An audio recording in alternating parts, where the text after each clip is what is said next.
રાજા ઉત્તાનપાદ કહે છે કે આ તમારા કહેવાથી મેં છે ને આ રાણી સાથે લગ્ન કર્યા હતા.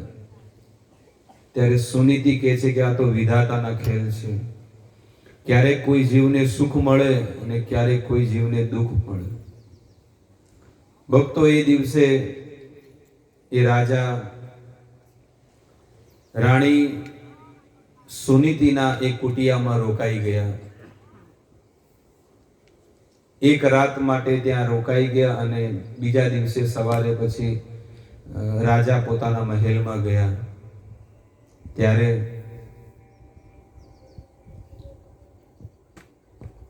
રાજાને અહીંયા જે નવી પત્ની હતી એના દ્વારા પણ સંતાનની પ્રાપ્તિ થઈ અને દેવયોગથી ઓલી જે જૂની પત્ની હતી ને એને પણ એક દીકરાનો જન્મ થયો.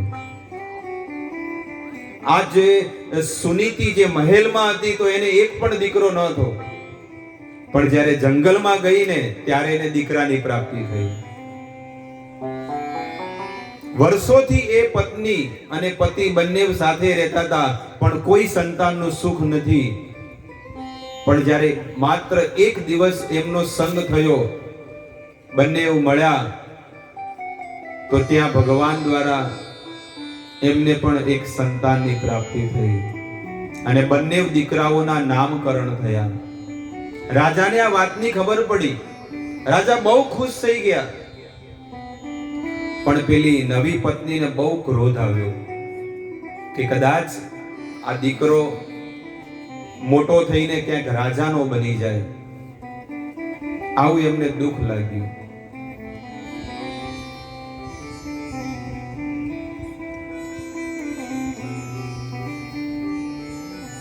રાજા એને અનુમતિ આપી કે ધ્રુવ પણ મહેલમાં આવીને રમી શકે છે, કારણ કે ધીરે ધીરે બંને દીકરા મોટા થયા અને બાજુમાં જ જંગલમાં રહેતા હતા. તો અવારનવાર દીકરો ક્યારેક ક્યારેક રમવા આવે, ક્યારેક રજા હોય ને તો રમવા આવે. અહીંયા ધ્રુવ અને ઉત્તમ બંને જણા ભેગા રમે. પણ રાણીને બહુ ઈર્ષ્યા. ઉત્તમ રાજાના ખોળામાં જઈને બેસે તો ધ્રુવની પણ ઈચ્છા થઈ કે હું પણ પિતાના ખોળામાં જઈને બેસું. જેવો ધ્રુવ એ પિતાના ખોળામાં બેસવા જાય, ઓલી રાણીએ એ દીકરાને લીધો ને જમીન પર ધડામ દઈને પટકી દીધો. જેમ પેલા સાપની પૂંછડી ઉપર કોઈ લાઠી મારે અને સાપ કેમ ફૂફાડા મારે, એમ આ 4.5 વર્ષનો બાળક ધ્રુવ એટલો ક્રોધી ભરાણો છે. રડે છે કે હે માં, તરત જ કહી દીધું કે હે માં, હે માતા, મારો શું વાંક છે? મેં એવું કયું કર્મ કર્યું કે જેથી કરીને તમે મને આ પિતાના ખોળામાંથી નીચે ફેંકી દીધો? સૌથી પહેલું વાક્ય, પહેલો જવાબ એ સુરુચિ આપ્યો કે તું મને માં કહે છે કે આ તારો જવાબ સાંભળી લે કે હું તારી માં નથી, તારી માં તો જંગલમાં છે અને તું પિતાના ખોળામાં બેસવાને લાયક નથી. હે માં, જેટલો હક ઉત્તમનો છે એટલો હક મારો પણ છે, મારા પણ પિતા છે. જ્યારે આ વાત કીધી ત્યારે સુરુચિ કે છે ભલે આ તારા પિતા રહ્યા પણ માં તો હું નથી ને. તો હે માં, મારે પિતાના ખોળામાં બેસવા માટે શું કરવું જોઈએ? તપસારાધ્ય પુરુષમ તસ્યાનુ અનુગ્रहेण મે. તપસા આરાધ્ય પુરુષમ તસ્યા અનુગ્रहेण મે. ભાગવતમાં લખેલું છે, સુરુચિ કહે છે કે જઈને આરાધ્ય પુરુષ, પૂર્ણ પુરુષોત્તમ ભગવાનની ભક્તિ કરો અને એ ભગવાન જ્યારે પ્રસન્ન થાય ત્યારે ભગવાનને એ કહેજે કે હે પ્રભુ, મને બીજો જન્મ સુરુચિના ગર્ભે આપો, અને જ્યારે તું મારા ગર્ભેથી જન્મ લઈશ ત્યારે તું આ પિતાના ખોળામાં બેસવાને લાયક બનીશ.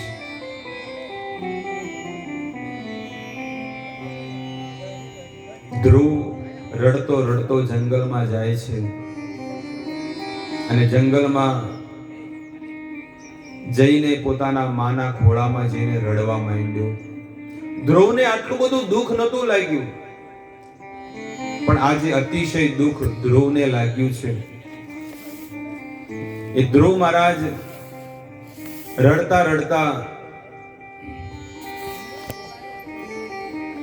પોતાની માને સમજાવે છે કે હે માં, મને કેમ આટલું દુઃખ અને કષ્ટ પડ્યું. ધ્રુવ મહારાજ રડે છે અને માં એને સમજાવે છે. માતુ સપદ્યાં સદુરુતિરિતં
પિતાના ખોળામાંથી નીચે ફેંક્યો ત્યારે દીકરો કહે છે કે હે માં, મારો શું વાંક છે? મારા પણ પિતા છે. સુનીતિને જઈને કહે છે કે હે માં, એ તો મારા પણ પિતા છે, તો મને કેમ એને જમીન પર ફેંકી દીધો? ત્યારે સુનીતિને સમજાવે છે કે બેટા, આમાં તારો કોઈ વાંક નથી. આ બધો વિધાતા અને તારા ને મારા કર્મની અંદર દુઃખ લખેલું છે, એ દુઃખ આપણે ભોગવવાનું છે.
ખોળામાંથી ફેંકી દીધો અને આટલું ઘોર અપમાન કર્યું.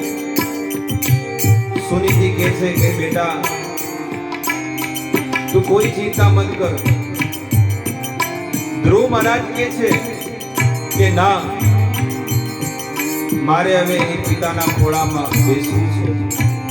ગમે તે થઈ જાય પણ તમે મને કહો, કારણ કે મારી માતાએ મને કીધું કે આ પિતાના ખોળામાં જો બેસવું હોય ને તો તપસા આરાધ્ય પુરુષમ, એ આરાધ્ય પુરુષના ખોળામાં એમનું ભજન કર, અને એનું ભજન કરવાથી તને જ્યારે ભગવાનની પ્રાપ્તિ થાય ને તો જ તું આ પિતાના ખોળામાં બેસી શકીશ. તો માં મને તમે ઉપદેશ આપો કે મારે શું કરવું જોઈએ.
સુખદેવ ગોસ્વામી કહે છે કે હે પરીક્ષિત,